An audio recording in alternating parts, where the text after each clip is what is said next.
This is the Sabbath School lesson for the second quarter, 2021. Lesson 9 for May 22 to 28, Covenant Sign. Monday, May 24, Sabbath before Sinai.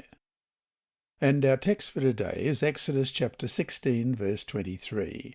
And he said unto them, This is that which the Lord hath said, Tomorrow is the rest of the holy Sabbath unto the Lord. Bake that which ye will bake today, and seethe that ye will seethe, and that which remaineth over lay up for you to be kept until the morning.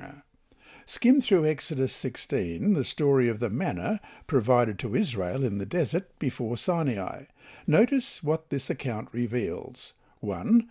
Only a regular portion of manna could be used each day, but on the sixth day a double portion was to be gathered. 2. No manna was given on the Sabbath. And 3. The extra portion needed for the Sabbath was preserved from the sixth day unspoiled, while the manna would not keep on any other day. Let's read the whole chapter. Exodus 16, beginning at verse 1. And they journeyed from Elim, and all the congregation of the children of Israel came to the wilderness of Sin, which is between Elim and Sinai, on the 15th day of the second month after they departed from the land of Egypt. Then the whole congregation of the children of Israel complained against Moses and Aaron in the wilderness. And the children of Israel said to them, Oh, that we had died by the hand of the Lord in the land of Egypt, when we sat by the pots of meat, and when we ate bread to the full. For you have brought us out into this wilderness to kill this whole assembly with hunger. Then the Lord said to Moses, Behold, I will rain bread from heaven for you, and the people shall go out and gather a certain quota every day, that I may test them, whether they will walk in my law or not. And it shall be on the sixth day that they shall prepare what they bring in, and it shall be twice as much as they gather daily. Then Moses and Aaron said to all the children of Israel, At evening you shall know that the Lord has brought you out of the land of Egypt, and in the morning you shall see the glory of the Lord, for he hears our complaints against the Lord. But what are we that you complain against us? Also Moses said, This shall be seen when the Lord gives you meat to eat in the evening, and in the morning bread to the full. For the Lord hears your complaints which you made against him. And what are we? Your complaints are not against us, but against the Lord. Then Moses spoke to Aaron, Say to all the congregation of the children of Israel, Come near before the Lord, for he has heard your complaints.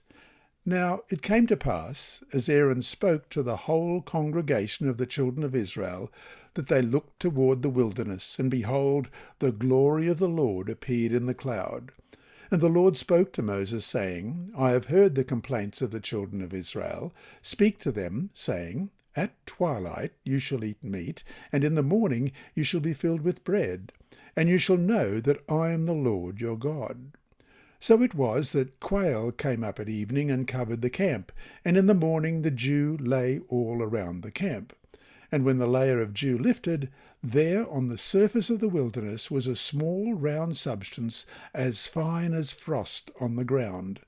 So when the children of Israel saw it, they said to one another, What is it? For they did not know what it was. And Moses said to them, This is the bread which the Lord has given you to eat. This is the thing which the Lord has commanded. Let every man gather it according to each one's need, 1 omer for each person, according to the number of persons. Let every man take for those who are in his tent.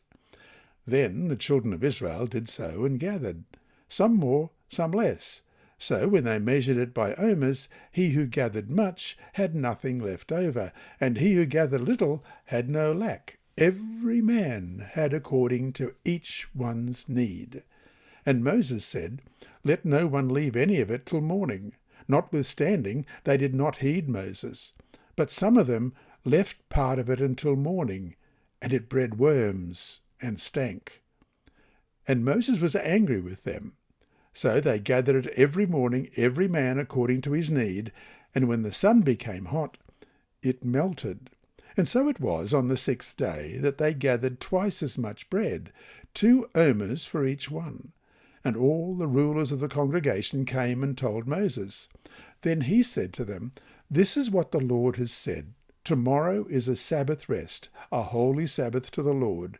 Bake what you will bake today, and boil what you will boil, and lay up for yourselves all that remains to be kept until morning."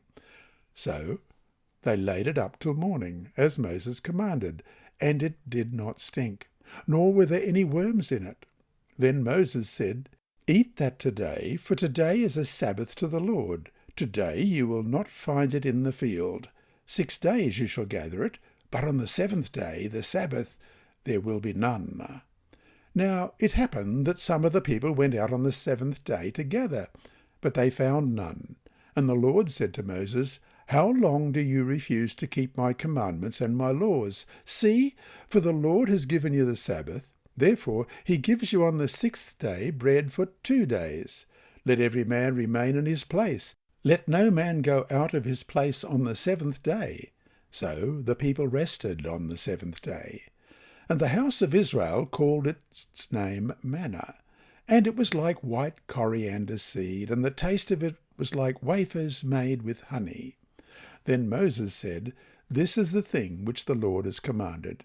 Fill an omer with it, to be kept for your generations, that they may see the bread with which I fed you in the wilderness, when I brought you out of the land of Egypt." And Moses said to Aaron, "Take a pot, and put an omer of manna in it, and lay it up before the Lord, to be kept for your generations." As the Lord commanded Moses, so Aaron laid it up before the testimony to be kept. And the children of Israel ate manna 40 years, until they came to an inhabited land. They ate manna until they came to the border of the land of Canaan. Now an omer is 1/10 of an ephah. What does this story reveal about the sanctity of the Sabbath before the giving of the law on Sinai? Let's just review Exodus 16, verses 23 to 28. Then he said to them, "This is what the Lord has said. Tomorrow is a Sabbath rest, a holy Sabbath to the Lord. Bake what you will bake today, and boil what you will boil, and lay up for yourselves all that remains to be kept until morning." So they laid it up till morning, as Moses commanded, and it did not stink, nor were there any worms in it. Then Moses said, "Eat that today, for today is a Sabbath to the Lord. Today you will not find it in the field. 6 days you shall gather it, but on the 7th day, the Sabbath, there will be none." Now it happened that some of the people went out on the 7th day to gather, but they found none. And the Lord said to Moses, "How long do you refuse to keep my commandments and my laws?" G.F. Waterman, writing in the Zondervan Pictorial Encyclopedia of the Bible, Volume 5, page 184, writes, "In fact, the equation of the Sabbath with the 7th day, the statement that the Lord gave the Israelites the Sabbath, and the record that the people, at God's command, rested on the 7th day, all point unmistakably to the primeval, at creation, institution of the Sabbath." End of quote. There's a lot more about the Sabbath in Exodus 16 than first meets the eye. Look at the questions this passage answers for us. 1. Which day is the preparation day for the Sabbath? 2. Which day of the week is the Sabbath? 3. Where did the Sabbath come from? 4. What kind of day should the Sabbath be? 5. Is the Sabbath a day of fasting? 6. Is the Sabbath a test of loyalty to God? And so to finish today, how does your understanding of the Sabbath today match with what is taught about the Sabbath in Exodus 16?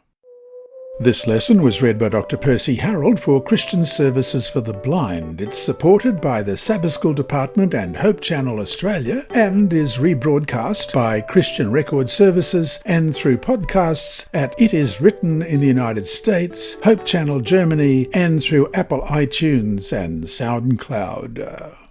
Remember, God is always faithful.